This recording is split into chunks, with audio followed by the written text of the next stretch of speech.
많은 사람들이 코로나 때문에 강제로 집에서 스스로 격리를 하고 있는 상태입니다.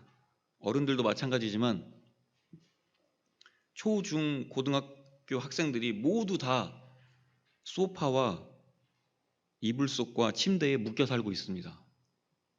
그래서 가끔 그 학생들이 어른들을 만나면 듣는 질문이 있어요. 요즘 집에서 뭐 하니? 그러면 학생들의 대답이 뭘까요? 놀아요. 덕분에 교육부와 학교와 학부모들은 불안에 떨고 있습니다. 교육 현장의 어른들은 이대로 가다가 직장을 잃지 않을까? 학부모들은 자기 자식의 학업 능력이 뒤처지지 않을까? 그래서 이제 시대가 시대이니만큼 21세기답게 우리나라도 이번 달부터 실시간 온라인 수업을 시행한다고 결정이 났습니다. 아직 해결해야 될 부분이 많고 시행착오를 겪지 못한 채 이제 발등에 불이 떨어진 채로 시작은 해야 되지만 어쨌든 한답니다. 이렇게 어느 시대나 교육은요 정말 중요한 과정이었습니다. 특히 민주주의 국가에서 교육은 의무죠. 이 말은 권고사항이 아니란 말입니다. 안 하면, 하지 않으면 불법이란 얘기예요. 이게 무슨 뜻이냐면 사람들이 그동안 지나온 역사와 경험들을 돌아보니까 교육이라는 것이 생존하고 직결된다는 것을 깨달았기 때문입니다. 우리의 삶에서 교육은 엄청 중요합니다. 코로나 때문에 지금은 어울리지 않는 질문일 수도 있긴 한데 요즘에 여러분이 다른 누군가한테 뭔가를 배우고 있는 분이 계신가요? 내가 관심이 있는 분야가 있어서 내가 또 알고 싶은 분야가 있어서 누군가에게 뭔가를 배우고 있는 분이 계신가요? 코로나 때문에 당장 먹고 살 일이 걱정인데 뭘 배우냐고요? 네, 안타깝게 생각합니다. 아시는 분이 계실지 모르겠지만 제 아내도 첼로가 너무 배우고 싶어서 지금 악기를 구입하고 선생님을 섭외해서 한두 달 정도, 2달 좀 넘게 진짜 좋아하면서 배우고 있었는데 지금 이 일이 터져서 현재는 답보 상태입니다. 지금 이 사태로 일반인들도 똑같이 일반인들도 여러 장르와 카테고리의 모임에서 실제로 그 엄청나게 많은 모임에서 배움과 가르침의 장이 많이 무너진 건 사실입니다. 그런데 제가 앞에서 말씀드렸다시피 교육은 배우고 가르치는 것은 멈출 수가 없기 때문에 사람들은 어떻게든 어떤 방법으로든 온라인으로라도 가르침과 배움을 이어나가려고 하고 있습니다. 유튜브들 많이 보시죠? 그걸 보면서 그런 생각을 해보셨는지 모르겠는데 그 유튜브 안에 영상들을 보면요 온통 다 선생님들입니다. 자기가 아는 지식을 다른 사람에게 못 가르쳐서 안달난 사람들이 그 안에 다 있습니다. 그 유튜브 창에 제가 궁금한 것을 키워드 하나만 입력하면 진짜 다양한 해결책들이 줄줄이 딸려 나와요.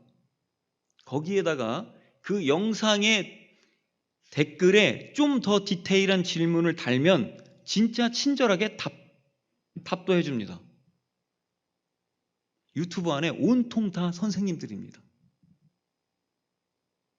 물론 좀 유명해져서 돈 좀 벌어보려고 하는 사람들이 대부분이지만 이제는 어디서든 배울 수 있고 어디서든 가르칠 수 있습니다. 누구나. 그런 시절에 여러분과 제가 살고 있어요. 그리고 대부분 자기의 전문 분야에 정점을 찍은 사람들 있잖아요. 대가들이라고 하죠. 마스터라고도 하기도 하고. 그 전문 분야에 정점을 찍은 사람들이 자기가 있는 그 필드에서 물러나면서 보통 은퇴를 하면서 자신의 앞으로의 비전을 생각하거나 말하는 걸 들어보면 거의 비슷합니다. 이 사람들이 말하는 게. 후학을 양성하고 싶다고 해요. 후배를 키우고 싶다고 말을 하죠. 자기의 지식과 경험을 이을 사람들을 찾아요. 그래서 그게 인기가 있는 분야면 제자들하고 후배들이 많을 거고, 관심이 없고 유행이 지났거나 비전이 없어 보이면 그 분야는 명맥이 끊어질 수 있겠죠. 이렇게 세상에서 배우고 가르치는 것, 사람들이 엄청 중요하게 생각합니다.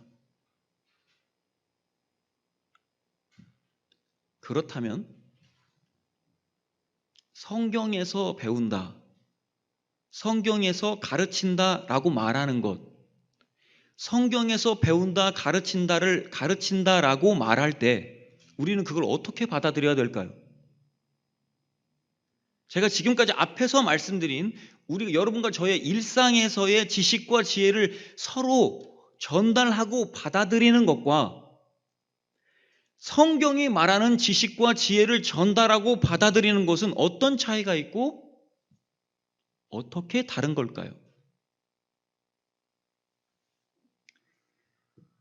지금 예수님께서 십자가에 달려 죽으셨습니다.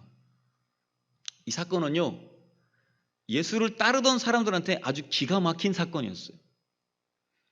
정작 당사자인 예수님은 미리 몇 번 말씀도 했고 예언도 했고 경고도 했고 그런 일이었는데, 제자들한테는 너무나 급작스러운 일이었고 생각하기도 싫고 사실로 받아들이기 싫었던 사건이었습니다.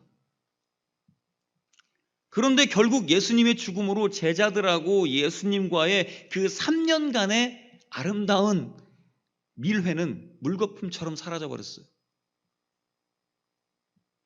그리고 그 3년의 그 꿈같은 나날들을 추억할 새도 없이 그 사람들 다 모두가 뿔뿔이 흩어졌어요. 참 야속하죠?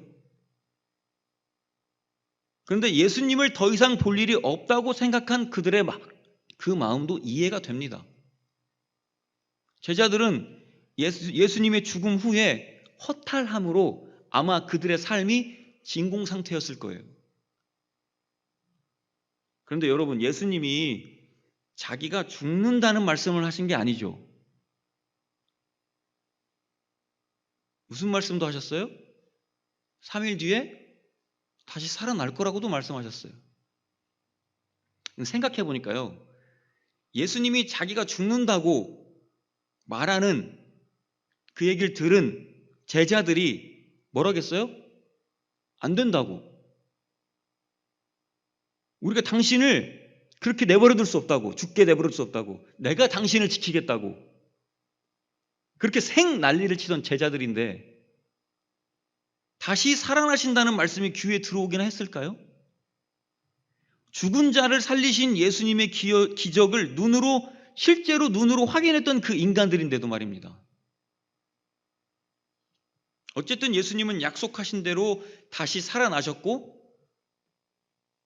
무덤의 돌문이 굴러가서 열렸고 무덤은 비어 있었습니다. 다시 사신 예수의 소식을 들은 예수의 소식을 천사들을 통해서 듣게 되었죠. 몇몇의 사람들은 이미 먼저 부활하신 예수님의 모습을 간간히 보기도 했습니다. 그리고 예수님과 약속한 장소에 마지막으로 함께 모이게 됐어요. 그게 오늘 본문 16절, 제가 한번 읽어볼게요. 11 제자가 갈릴리에 가서 예수께서 지시하신 산에 이르러, 꼭 약속된 뒤풀이 장소에 모이듯이 예수를 따르던 자들이 예수님과 약속한 장소에 모이기로 했습니다. 자, 여러분이 제자였다면, 생각해 보시면, 여러분이 제자였다면 그 약속 장소를 향해 가면서 어떤 마음이셨을까요? 어떤 마음이었겠습니까? 저라면 엄청 복잡했을 것 같아요. 굉장히 혼란스러웠을 것 같습니다. 왜냐하면 아직 눈으로 확인을 못했거든요. 다른 제자들의 말만 듣고 소문으로만 들었던 그 사실이, 그것만 듣고 그 얘기만 듣고 움직인다는 게 깨름칙했을 것 같아요. 오늘 본문 17절입니다. 한번 보실까요? 예수를 배웠고 경배하나 아직도 의심하는 사람들이 있더라. 예수님을 만나서 인사를 했는데 마음에 확신이 들지 않았어요. 당연합니다. 이 의심을 인정해요. 요한복음에 나오는 도마의 의심은 당연합니다. 예수님의 손과 발의 못자국과 옆구리의 창자국과 채찍자국을 확인하고 싶어하는 마음을 저는 인정을 해요. 확인하고 싶어하는 그 마음을 인정한다고요. 저라도 거기에 있었으면 예수님의 못자국에 손가락을 집어 넣어보고 싶었을 거예요. 그런 제자들의 마음을 예수님 모르셨겠어요? 알고 계시죠. 예수님은 그 의심 많은 인간들 앞에서 자신이 부활한 그 실체를 확인시켜 주시는 거예요. 그러고 나서야 제자들이 깨달아요. 아, 이분이 진짜 우리가 진짜로 따라야 할 바로 그 하나님의 아들이시구나. 그게 확인이 되고 나니까, 의심이 어느 정도 해소가 되고 나니까 예수님께서 하늘로 승천하시기 바로 전 그 제자들 앞에서 마지막 카드를 꺼내십니다. 그게 오늘 김일환 집사님께서 뽑으신 말씀입니다. 본문 19절에서 20절 제가 한번 읽어볼게요.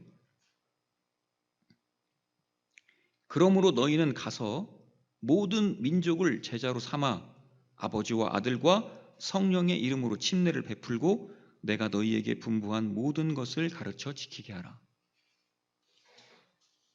지금 너희들이 나를 따르는 것 같이 세상의 모든 사람들이 예수를 따르도록 가르치고 훈련시키라는 명령입니다. 그렇죠? 그런데요, 이게 세상의 지식과 지혜를 전달하는 것과는 차원이 완전히 다릅니다. 단지 이 땅에서의 생계와 삶을 유지하기 위해서 배우고 가르치는 것과는 차원이 다르다는 거예요. 오해하시면 안 되는 게 우리가 일상에서 배움과 가르침이 잘못됐다는 말이 절대 아닙니다. 그게 아니에요. 지금 예수님께서 명령하신 말씀과는 아예 비교 자체가 안 된다는 것을 말씀드리는 거예요. 왜 그럴까요? 예수님의 가르침을 전달하고 배우는 이유와 목적이 뭐기 때문에? 먼저는 죄에 빠져 있는 사람들, 어두움과 절망 중에 쓰러져 있는 사람들을 어떻게 해야 돼요? 하나님 앞으로 인도하는 거. 그렇죠? 그리고 그 사람들에게 예수님의 뜻을 쫓아서 사는 법을 가르쳐서 결국에는 스스로 예수님의 그 길을 살아가는 성숙한 그리스도인으로 세우려는 겁니다. 그게 예수님의 가르침을 배우고 전달하는 이유와 목적이에요. 그런 의미에서 제자를 삼으라는 한 영혼을 구원하기 위한 진짜 진지한 노력이 필요한 거고, 그리고 그 사람을 성숙한 또 하나의 제자와 또 하나의 가르치는 자로 만들기 위한 끊임없는 노력이 있어야 함을 담고 있는 겁니다. 그래서 예수님이 말씀하시는 분부한 것으로 제자를 삼아서 가르치는 것이 세상의 지식을 전달하는 것과는 비교할 수 없을 정도의 훨씬 더 높은 차원임을 우리가 기억해야 되는 거예요. 그렇게 우리는 그 높은 차원의 것을 배우고 가르치라는 명령을 지금 받고 있는 거예요. 그런데 여기서 생각해 볼 게 있어요. 제가 앞에서 말씀드린 유튜브 안에서 동영상의 그 사람들 있죠. 가르친다고 하는 그 사람들. 동영상의 그 모든 사람들이 가르치지 못해서 안달난 사람들이라고 제가 말씀드렸어요. 알려주지 못해서 안달난 사람들이라고 제가 말씀드렸죠. 그렇다면 그 사람들이 그 분야에 대해서 어떤 마음의 시작으로 그 영상을 찍고 올리는 걸까요? 그 사람들이 올리는 영상들은요, 전부 다 자신이 좋아하고 자기가 하면 즐거운 일들을 담은 내용이에요.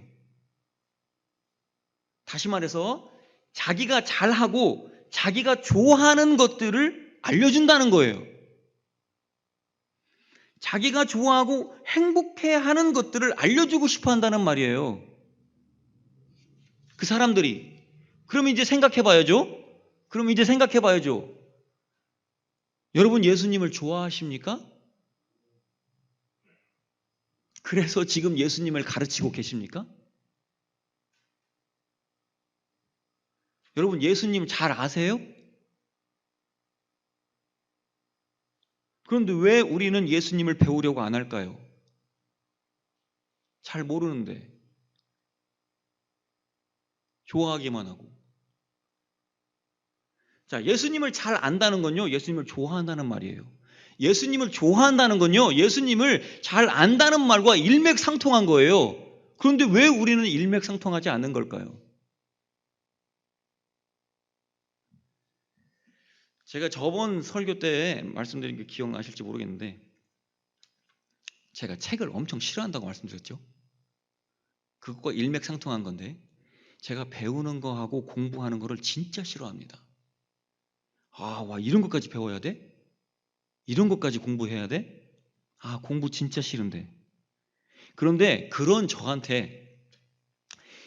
제가 저 스스로도 저도 모르게 공부를 한 적이 있고 하고 있어요. 저도 모르게. 어느 순간 이렇게 지나고 나서 시간이 지나고 세월이 지나고 나다 보니까 제가 지금 그 공부를 한다는 거를 어느 순간 깨달았어요. 지나고 나서 보니까 제가 그것에 대한 궁금증의 해결책을 찾으려고 백방을 알아보고 있는 거예요. 그리고 그걸 알아보려고 고생하고 있는 거예요. 그런데 또 한편으로는 그게 고생처럼 느껴지지가 않는 거예요. 좋아하는 음악을 시작하면서부터였어요. 기타를 좀 더 잘 치고 싶어서 책을 찾아보고 선생님을 찾아가고 연습하고 노래를 좀 더 잘 부르고 싶어서 다른 사람의 스타일을 그렇게 연구하고 이제 내 노래를 만들고 싶어서 내 음악이 하고 싶어서 작곡을 해야 되니까 선배들의 음악을 카피하고 졸졸 따라다니면서 물어보고 이게 뭐냐고 저게 뭐냐고 이제 노래를 이제 만들다 보니까 녹음을 하고 싶어서 레코딩을 해야 되는데 방법을 모르니까 레코딩 장비들 또 다 연구하고 제가 컴퓨터의 키역자도 몰랐어요. 그런데 어느 날 돌아보니까 컴퓨터를 해체하고 조립하고 있더라고요. 거기에다 이런 일, 제가 지금까지 말씀드린 걸 보면 알겠지만 이런 일을 하려면요 돈이 엄청 들어가요. 그런데 그 돈이 아깝지가 않은 거예요. 제가 좋아하는 일을 배우고 제가 좋아하는 일을 다른 사람들과 공유하는 일이었으니까요. 고생스럽지가 않은 거예요. 고생 엄청 했는데. 여러분 예수님을 좋아하십니까?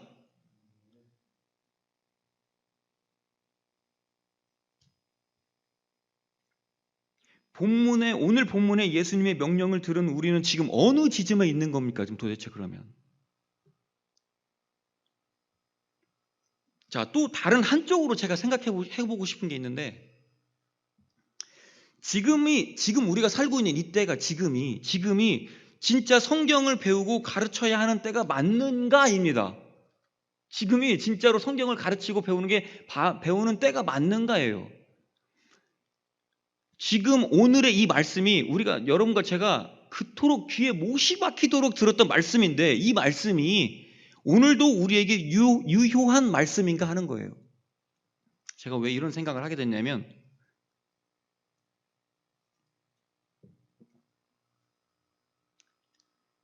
기독교 서점에 가면 볼 수 있는 성경을 해석한 수많은 주석서들, 주석 성경들, 신앙 고백서들 여러분과 제가 돈만 있으면 손만 뻗으면 언제나 손에 쥘 수 있는 것들이에요. 학자들이요 지금보다 더 성경을 밀도 있게 연구했던 적도 없고 지금보다 더 성경에 파고들었던 때가 없습니다. 기가 막히면 뭐지 아세요? 거기에다가 이건 점점 더 심해질 겁니다.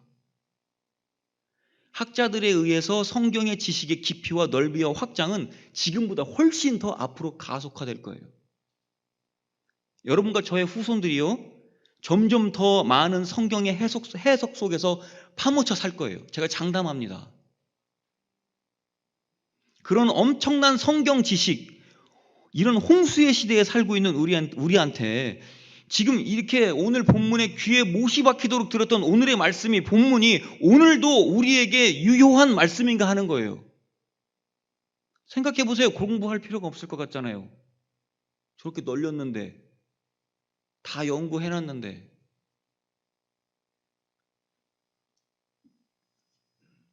오래전에요, 한 사람의 순교로 믿음의 판도가 바뀌던 시대가 있었습니다. 한 사람의 순교가 복음 전파에 아주 기가 막힌 도구가 되었던 시대가 있었어요. 물론 지금도 오지의 선교지에서 어딘가에서 우리가 모르게 안타깝게 일어난 일이기도 하지만, 그런데 지금 여러분과 저의 주변은 전혀 그렇지가 않아요. 불행 중 다행인 건지, 다행 중 불행인 건지, 진짜 현 시대는 진리와 내 목숨을 바꿔서 신앙을 유지하는 때가 아니죠. 오늘 목숨 버리고 교회 오신 분이요, 지금 목숨 버리고 온라인 예배 드리고 계신 분, 이렇게 평화로운 시절에 진리를 손에 꼭 쥐고 사는 게 쉽지 않고 만만치가 않아요. 그래서 진리가 없어도 어제도 살았고요, 진리가 없어도 오늘 살고요, 진리가 없어도 내일 살 거라고 생각들 하고 있어요. 굳이 오늘 진리를 찾아보지 않아도 내 집 책장에 있는 책들이 한 발자국만 나가면 찾을 수 있는 서점에 있는 것들이 아이러니하게도 내 것처럼 느껴지니까. 그렇게 생각해 보니까요, 지금이 훨씬 더 순교의 시대보다, 그 시절보다 훨씬 더 위험한 시절이라는 게 느껴져요. 과거부터 지금까지 거짓 진리, 이단들이 없었던 시대는 없었지만, 그 중에서도 교회가 풍족하고 우리 인간의 삶이 풍족하던 때에 교회와 신앙인들을 유혹하던 이단과 거짓 진리들이 항상 더 들끓었습니다. 풍족할 때. 삶이 풍요로울 때는요, 성경의 진리를 차라리 따르지 않고 사는 게 지금 내 삶을 편하게 유지하는 좋은 방법이라니까요. 자기 중심적인 내 인생을 정당화할 수 있는 핑계로 아주 좋은 방법이거든요, 성경의 진리를 따르지 않는 것이. 왜냐하면 성경은 불편하거든요. 성경 내용이 너무 불편해요, 따르고 살기가. 삶이 풍요로울 때 바로 지금이잖아요. 여러분과 제가 살고 있는 지금 이때잖아요. 생각을 하면 할수록 그래서 지금이 훨씬 더 위험한 시절인 걸 느낍니다. 엉터리 교회들, 막 공포를 조장하는 목사들, 성경을 막 이것저것 잡스러운 것도 막 조합하고 섞어서 자기 입맛에 맞게 비열하게 해석하는 장사꾼들, 예수님의 가르침은 뭐 온데간데 없고 어설픈 내 지식과 내 욕망만 가득 채운 쓰레기들. 인정하기 싫지만 지금이 그렇게 위험한 시대입니다.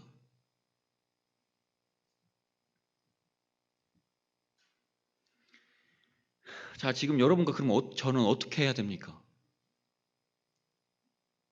예수님을 좋아하기는 하는데 아는 것은 없고,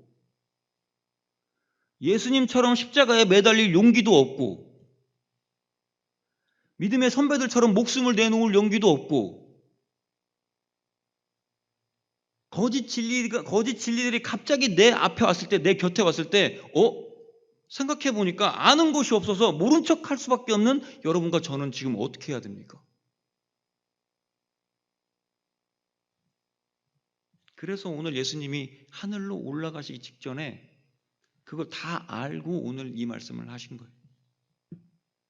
제자를 삼아서 내가 분부한 것을 가르쳐서 지키게 해라. 지금은 이 방법밖에 없어요. 말씀으로 내 마음과 영혼과 육체를 덮어 씌워야 됩니다. 이 방법밖에 없어요. 자, 그러려면 말씀으로 내 마음과 영혼과 육체를 덮어 씌우려면 그러려면 예수님을 좋아하는 것으로 멈추는 게 아니에요. 예수님을 좋아하는 것만으로 끝나는 게 아니에요. 예수님을 더 알아가야 돼요. 여러분, 내가 좋아하는 게 있어요. 내가 좋아하는 것이 있으면 그걸 궁금해하고 그걸 찾아서 더 알아가야 하는 거 아닙니까? 그게 순서잖아요. 지금이 그 어느 때보다 성경의 지식들이 우리 주변에 널렸는데 내가 그걸 내 손에 쥐지 않으면 그게 내 것이 아니죠. 그 지식들을 내 눈과 내 머리와 내 영혼과 내 육신을 통해 체득을 해야 그게 내 거가 되는 거잖아요. 내가 알지 못하는데 어떻게 가르칩니까? 여러분, 배우는 것하고 가르치는 건 같은 거예요. 배우면서 가르치는 거고 가르치면서 어떻게 하는 거예요? 배우는 거예요. 거기에다 제가 앞에서도 말씀드렸지만 우리가 성경을 통해 배우고 가르치는 건 아주 특별한 겁니다. 완전히 다른 차원의 것이 담겨져 있다는 거예요. 너무 일상적으로 들어서 별거 아닌 것처럼 느껴질 수 있겠지만 완전히 다른 겁니다. 그런데 어떻게 그런 말씀을 지금 내 앞에 두고 가만히 보고만 있습니까? 말씀으로 내 마음과 영혼과 육체를 덮어 씌워야 됩니다. 여러분하고 제가 그렇게 살아야 돼요. 자, 말씀을 배우는 게, 말씀을 가르치는 게 그냥 인생이 돼야 됩니다. 네, 그게 그냥 삶이 돼야 돼요.